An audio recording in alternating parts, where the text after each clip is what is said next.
Hello everyone, welcome to my YouTube channel. आज हम पढ़ने वाले हैं कोण यानी एंगल। कोण क्या है, एंगल क्या है, ये हम बेसिक रूप से हम स्टार्ट करने वाले हैं। तो कोण यानी एंगल, इसके लिए दो लाइनों का होना जरूरी है, दो भुजाओं का होना जरूरी है, या दो कोई भी ऐसे सीधे रेखा युक्त वस्तु का होना जरूरी है जिनके बीच कोई एक स्थान बनता हो, एक गैप बनता हो। इसको हम कहते हैं कोण। जैसे घड़ी की दो सुइयों के बीच,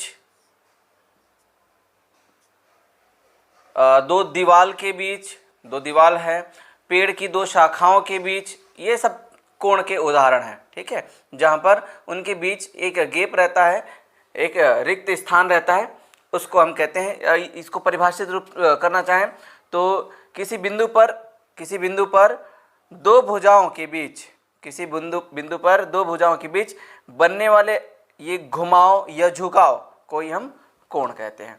तो आइए इसके बारे में और आगे सारी चीज़ें देखते हैं। सबसे पहले कोण को पढ़ना, तो कैसे कोण को पढ़ते हैं। यहाँ पर मान लीजिए एक रेखा इस तरह से है ए बी, और इस ए बी में दूसरी रेखा इस तरह से मिला हुआ है ए सी। ये ए बी और ये ए सी इस तरह से मिला हुआ है, इनके बीच एक झुकाव दिख रहा है, यही कोण है।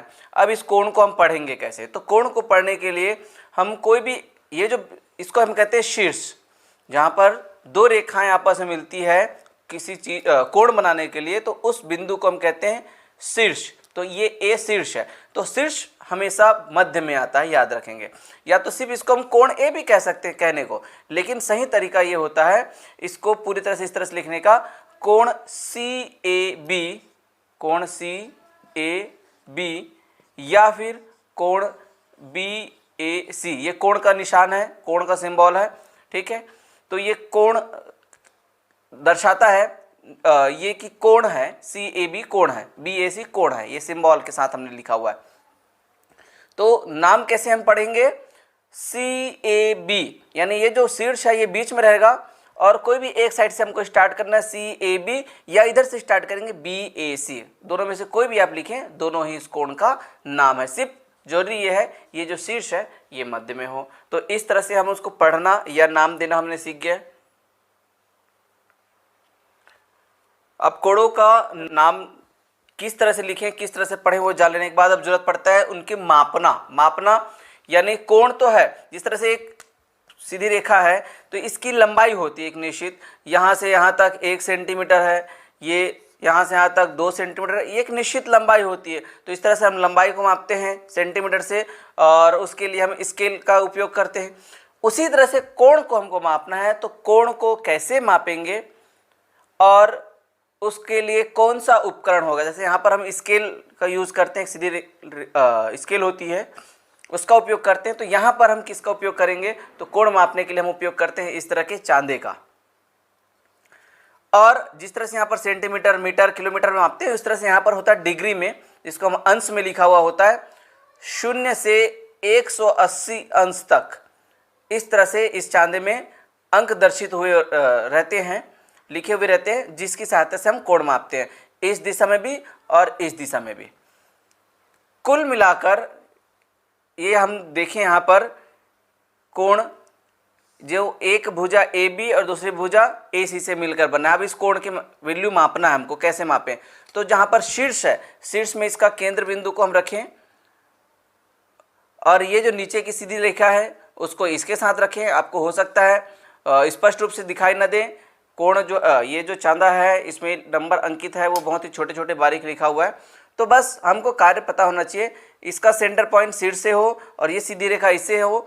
फिर उसके बाद इस रेखा के सीध में जो भी वैल्यू आएगा, यहाँ से 0 से स्टार्ट हो गए, 0 और छोटे छोटे नंबर हैं, फिर 10-10 के अंतराल में नंबर लिखा हुआ है, 10, 20, 30, 40, 50। तो ये 50 के सीध में आ रहा है, यानी 50 है।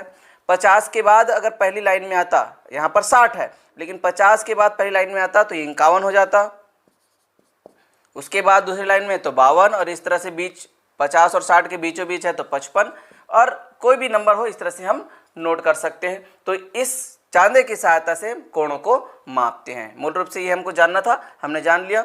कैसे मापते हैं चांदे का उपयोग करते हुए, ये भी मैं बता दिया हूँ। सिर्फ शीर्ष में इसके मध्य बिंदु को रखते हैं और किसी भी एक रेखा के सीध में ये नीचे वाली लाइन रखते हैं। फिर उसके बाद दूसरी रेखा इनमें से जिस भी लाइन के सीध में आएगा उतना अंश होगा, इसको हम इस तरह से अंश में लिखते हैं, 50 अंश, 51 अंश, 52 अंश, जैसे भी है। ठीक है, तो इस तरह से कोण क्या है और कोण का नाम हम किस तरह से लिखते हैं, पढ़ते हैं वो, और साथ ही कोण का माप कैसे करते हैं, उनको मापते कैसे, तीनों चीज़ हम सीख गए। तो आइए हम सीधे प्रश्नावली 8.1 हल करते हैं। बहुत ही आसान से प्रश्न है। जैसे पहला प्रश्न है जिसमें सिर्फ कोणों का नाम लिखना है। ठीक है, कोणों का सिर्फ नाम लिखना है। तो अभी मैं आपको एग्जाम्पल के रूप में बताया हूं,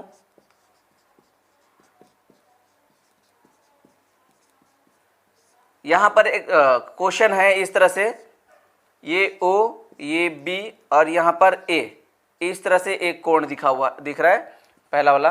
तो इसका नाम क्या होगा, कोण का निशान, या इसको शब्दों में भी आप लिख सकते हैं चाहें तो, पर इसी काम से बचने के लिए हम ये निशान बनाते हैं, कोण। अब ये क्या होगा, AOB या BOA, कुछ भी आप लिख सकते हैं, लेकिन सहूलियत के लिए हम जो चीज़ पहले आता है उसको हम पहले लिख सकते हैं।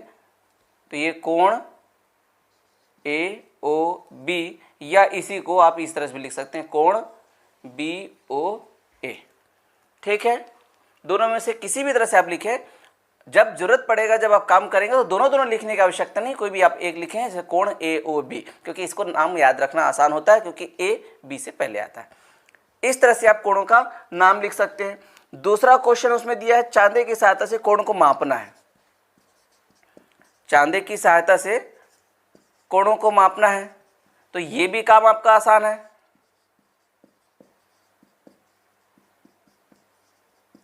हमको मापना आता है, बस उसी को हमको भी उपयोग करना है। जैसे यहाँ पर एक कोण दिया हुआ है इस तरह से, फिर से ये O और यहाँ पर है Q और ये है P। इस कोण का मान कितना है, यानी कोण OPQ का मान कितना है, ये हमको बताना है। तो उसके लिए क्या करना पड़ेगा, ये चांदी का उपयोग करना है। ये चांदी को मैं बताया हूँ, इसके सेंटर पॉइंट को इसके शीर्ष में रखना है, और ये वाली जो लाइन है इसको इस लाइन के सीध में रखना है, और फिर देखना है कि दूसरी लाइन जो है वो किसके समीप पहुँच रहा है। तो यहाँ देखिए ये 50 और 40 के बीच में है, और थोड़ा सा बारीकी देखिए तो ये थोड़ा सा 50 की ओर झुका हुआ है, यानी 45 के बाद है तो 46, ये 46 अंश, इस तरह से हम उसको लिख देते हैं। तो कोणों को मापना भी आसान है। अब किसी भी तरह से कोण हो, हाँ अगर कोण थोड़े से ज़्यादा बड़े हों, जैसे ये इतना तो ठीक है, 180 अंश तक का कोई भी कोण हो तो आप आसानी से इसको माप लेंगे, लेकिन 180 अंश से ज़्यादा हो, यानी यहाँ से यहाँ तक तो आप माप लेंगे, लेकिन इससे ज़्यादा हो तो अब आपको इसको घुमाना पड़ेगा। यहाँ से 180 के बाद इसको फिर से उसी केंद्र में यहाँ पर रख लीजिए, और इधर से देख लीजिए जितना भी होगा, मान लो 40 अंश आया इधर साइड, तो आप क्या करेंगे, 180 अंश से 40 को जोड़ देंगे। ठीक है, अगर 180 अंश से ज़्यादा होता है तब हमको चांदी को घुमाने की आवश्यकता पड़ेगा, अन्यथा उसकी आवश्यकता नहीं पड़ेगी। तो 180 अंश तक मापना आसान है, 180 अंश के बाद के लिए आपको घुमाना है। तो कोणों का नाम लिखिए, चांदी की सहायता से कोणों के माप कीजिए, जो आप पहले सीखे थे, उसके आधार पर प्रश्नावली 8.1 का ये 2 प्रश्न आप बना लेंगे। अब तीसरा प्रश्न है, चांदी की सहायता से कोण बनाना। जितना भी अंश का माप दिया रहेगा, जितना भी माप का एक क्वेश्चन दिया रहेगा, उसने एक अंश का आपको कोण बनाना है। तो चलिए वो भी करके देखते हैं। जैसे एग्जाम्पल के लिए यहाँ पर 45 अंश दिया है, कोण कैसे बनाते हैं। तो सबसे पहला काम, अभी मेरे पास स्केल नहीं है, स्केल की सहायता से आप सीधी रेखा खींच लें इस तरह से, कितने भी सेंटीमीटर का लंबाई का एक सीधी रेखा खींच लें। अब उसके बाद इस चांदी का उपयोग हमको करना है, इस सिरे में या इस सिरे में, किसी भी सिरे में आप इसको रख दीजिए इस तरह से। फिर से मध्य बिंदु जो है इसके किनारे में हो बिल्कुल लगा हुआ, और फिर उसके बाद देखिए कि 45 अंश कहाँ पर है, तो 45 अंश यहाँ से 40 और 50 के बीच यहाँ पर है 45, तो यहाँ पर मार्किंग कर दिए, हटा दिए। अब फिर से वापस स्केल की सहायता से उसी बिंदु से होता हुआ यहाँ से रेखा खींच दीजिए, मिलाकर, यहाँ से मिलाकर एक रेखा हम इस तरह से खींच दिए। तो ये दोनों रेखाएं जहाँ पर मिली है यही है 45 अंश। फिर से एक बार रिवाइज कर रहा हूँ, हमको स्केल से सीधे एक रेखा खींचना है, फिर चांदे की सहायता से जितना अंश उसमें बताया गया है, मान लो कहा गया है 80 अंश, तो यहाँ पर रखें, 80 अंश कहाँ पर है वहाँ पर मार्किंग करें और स्केल की सहायता से उस बिंदु को इस सिरे से मिला दें सीधा। ये हो गया आपका 80 अंश। ठीक है, कोण बनाना भी आसान है। तो ये तीनों चीज आप सीख लिए। अब इन सब का उपयोग क्या है, कोणों को लिखना, पढ़ना, मापना, कोण बनाना सब सीखे, उपयोग क्या है। प्रतियोगी परीक्षाओं में ऐसे प्रश्न पूछे जाते हैं जिसमें कोण से रिलेटेड कोई तथ्य दिया रहता है, ठीक है, और उसको आपको हल करना होता है। जैसे यहाँ पर आपको चौथा प्रश्न दिया हुआ है, 6 बजे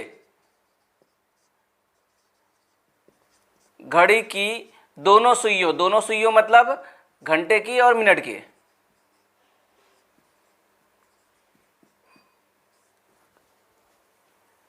के बीच कितना कोण बनेगा ये हमको बताना है।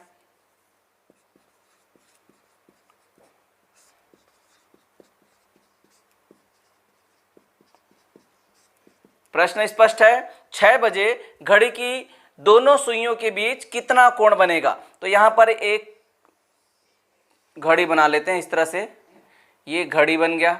यहाँ पर हमको पता नंबर यहाँ पर 12 होता है, यहाँ 3, यहाँ 6, यहाँ 9, उसके बाद 1 2 बीच में लिखा हुआ रहता है, छोड़ दें। 6 बजे, तो 6 बजे घड़ी की सुई कहाँ कहाँ होगी, तो सबसे पहले तो घंटे का जो काटा होगा वो 6 की ओर होगा और मिनट का काटा जो होगा वो 12 की ओर होगा। इस तरह से घंटे का काटा 6 की ओर और मिनट का काटा 12 की ओर। तो अब इस स्थिति में देखें तो दोनों एक दूसरे के विपरीत दिशा में हैं और सीधे हैं, यानी इनके बीच जो कोण होगा आप उसका अंदाजा लगा सकते हैं, वो कितना होगा, 180 अंश। एकदम स्पष्ट दिख रहा है, सीधी रेखा यहाँ पर है, उनके बीच का कोण होता है हमेशा 180 अंश होता है। ये तो आप जानते ही हैं, चांदे की सहायता से मैंने आपको बताया तभी 180 अंश का कोण होता है चांदे में। यहाँ से स्टार्ट हो गया 0 1 2 3 4 10 20 जैसे भी 90 करके फिर वापस यहाँ पर आने तक 180 अंश में खत्म हो जाता है, मतलब एक सीधी रेखा में 180 अंश का कोण बनता है। तो यहाँ पर भी जब 6 बज रहे होंगे तो दोनों कांटे जो होंगे, दोनों सुइयाँ जो होंगी, उनके बीच का कोण होगा 180 अंश। इस तरह के बड़े बड़े प्रश्न बनते हैं जिसमें घुमा कर अलग अलग तथ्य देकर, कंडीशन देकर कुछ चीज़ें आपको हल करने के लिए, प्राप्त करने के लिए दिया जाता है। ठीक है, तो आपको कोण पढ़ना आता है, बनाना आता है, सारी चीज़ें आती है, तो उसका हम उपयोग बस करेंगे जितने भी प्रश्न हमको दिए रहे हों। ठीक है, प्रश्नावली 8.1 में बस इतना ही क्वेश्चन था, ये हम सब कंप्लीट कर लिए। और जो बचे हुए प्रश्न है उसको आपको कंप्लीट करना है, प्रैक्टिस करना है। इसके बाद हम पढ़ेंगे कोणों के प्रकार, वो भी बहुत ही महत्वपूर्ण है क्योंकि कोणों के प्रकार को पढ़ने के बाद उससे संबंधित नए प्रकार के प्रश्न हम हल करना सीखेंगे। तो आज के लिए बस इतना ही। कोणों के बारे में, कोण क्या है, कैसे उसको बनाते हैं, कैसे पढ़ते हैं, कैसे लिखते हैं, वो सब चीज़ हमने सीखा। बस अब आपका काम रिवाइज करना। ठीक है, तो मिलते हैं अब नेक्स्ट वीडियो में। बाय।